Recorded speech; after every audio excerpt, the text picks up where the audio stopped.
अस्सलाम वालेकुम। आज हमारे लेक्चर का टॉपिक है, चैप्टर 2 का ही पार्ट है, टाइप्स ऑफ मसल वर्क। अच्छा, इससे पहले मैंने आपको टाइप्स ऑफ मसल कॉन्ट्रैक्शन के बारे में बताया था, तो उसमें मैं आपको एक छोटी सी बात बताना भूल गई थी। वो ये कि आइसोमेट्रिक में मैंने कहा था कि मसल लेंथ जो है वो चेंज नहीं होगी। ठीक है, मसल फोर्स प्रोड्यूस करेगा लेकिन मसल की लेंथ में कोई चेंज नहीं आएगा। इसलिए आइसोमेट्रिक मसल कॉन्ट्रैक्शन में हमें मसल मूव करता दिखाई नहीं देगा, मतलब हमें अपेरेंटली कोई मूवमेंट होती दिखाई नहीं देगी, तो इसमें कोई मूवमेंट नहीं होती। और आइसोटोनिक में मसल लेंथन होता है या कॉन्ट्रैक्ट करता है, मसल की लेंथ चेंज होती है, इसलिए हमें मूवमेंट होती दिखाई देगी।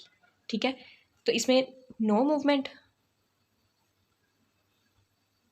अकर, सॉरी, नो मूवमेंट अकर, और इसमें मूवमेंट अकर।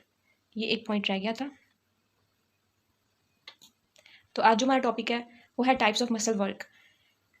वर्क क्या होता है, हमने फिजिक्स में भी पढ़ा है, फोर्स मल्टीप्लाई बाय डिस्टेंस। ठीक है, तो फोर्स वही जो मसल टेंशन, मसल ने जो फोर्स जनरेट करनी है। ठीक है, और डिस्टेंस क्या, मसल जो मूवमेंट करेगा या मसल की लेंथ चेंज होगी, या वो शॉर्टन होगा या वो रिलैक्स होगा, तो इसको हम डिस्टेंस कह देंगे, उस लेंथ को। ठीक है, डिस्टेंस भी एक लेंथ ही होती है ना, एक मेजरमेंट होती है। तो मसल वर्क में जो डी है उसका मतलब ये है। अब हमारे पास 3 टाइप्स ऑफ मसल वर्क होते हैं, एक static muscle work, concentric muscle work and eccentric muscle work. Eccentric को हम एक्सेंट्रिक भी कहते हैं। एक्सेंट्रिक मतलब एक सी की जगह हम एक्स लिख देंगे, एक्सेंट्रिक।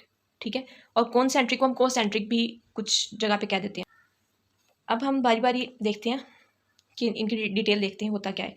अब जो स्टैटिक मसल वर्क है, स्टैटिक नाम से पता चल रहा है कि मूवमेंट नहीं होगी, इसलिए इस स्टैटिक मसल वर्क को हम आइसोमेट्रिक मसल वर्क भी कह सकते हैं।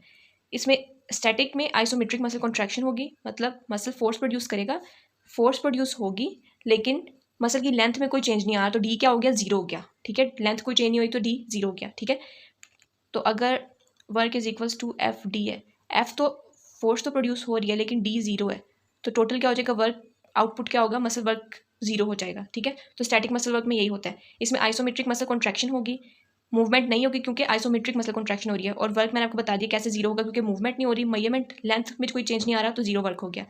और स्टैटिक मसल वर्क को आइसोमेट्रिक मसल वर्क भी कहते हैं। और इसके यूजेस क्या है, ऐसा नहीं है कि इसमें कोई मूवमेंट नहीं हो रही, वर्क जीरो हो रहा है तो इसका कोई फ़ायदा ही नहीं है। ठीक है, इसका फ़ायदा है, इसके यूजेस में इसका फ़ायदा बताया गया कि काउंटर बैलेंस अपोजिंग फोर्स।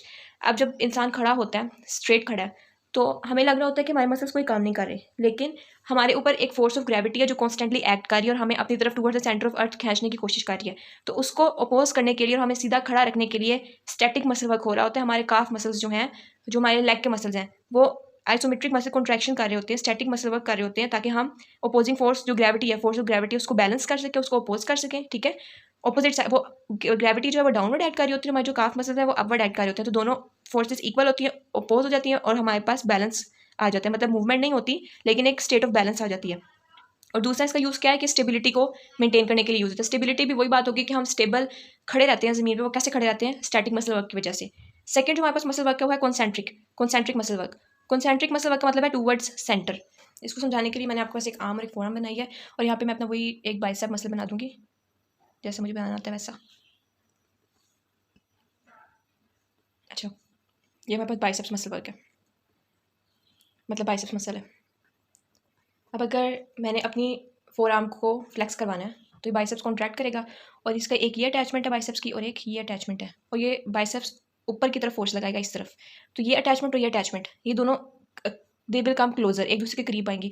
और मूवमेंट कहाँ हो रही है, towards the centre of the biceps हो रही है, यहाँ पे हो रही है ना, सेंटर है, ये वाला पॉइंट भी सेंटर के क्लोज आएगा और ये वाला पॉइंट भी सेंटर के क्लोज आएगा। They are moving towards each other and they are moving towards the centre. तो ये हो रही है कॉन्सेंट्रिक मसल वर्क। तो कॉन्सेंट्रिक का मतलब है टुवर्ड सेंटर। अब टुवर्ड सेंटर की आपको समझ आ गई होगी।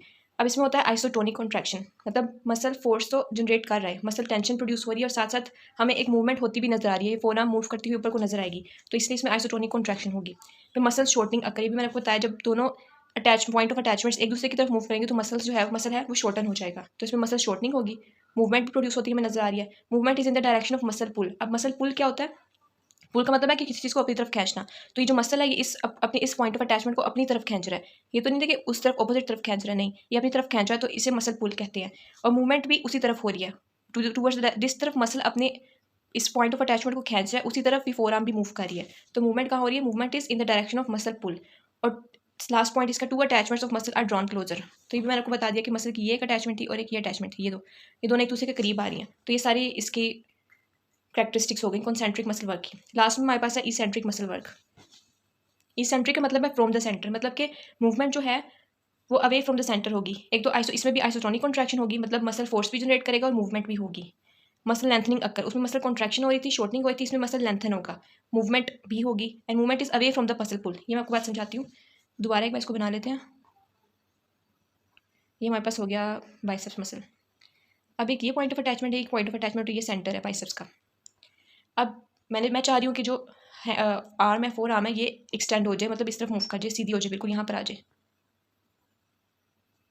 ठीक है, तो अब ये जो मसल जो है वो वर्क करेगा, लेकिन इसका ये अपनी इस अटैचमेंट को अवे फ्रॉम द सेंटर करेगा। इसकी डायरेक्शन ये होगी, मूवमेंट की डायरेक्शन ये होगी, और मसल पुल की डायरेक्शन तो ये होती ना, जब मसल अपने आप अपने इस पॉइंट को अपनी तरफ खींचेगा तो तभी मसल पुल कहलाएगा ना। तो मूवमेंट हो रही है फोर आर्म की, लेकिन away from the direction of muscle pull हो रही है, opposite to the muscle pull हो रही है इसमें। इसे कहते हैं इसेंट्रिक मसल वर्क। तो इसमें movement is away from the muscle pull and two attachment of the muscle are drawn away from each other.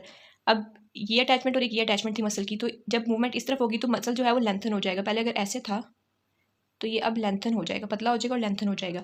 और ये अटैचमेंट्स जो है दो, ये अवे हो गई हैं और ज़्यादा दूर आ गई हैं, तो इसलिए इसको कहते हैं इसेंट्रिक मसल वर्क।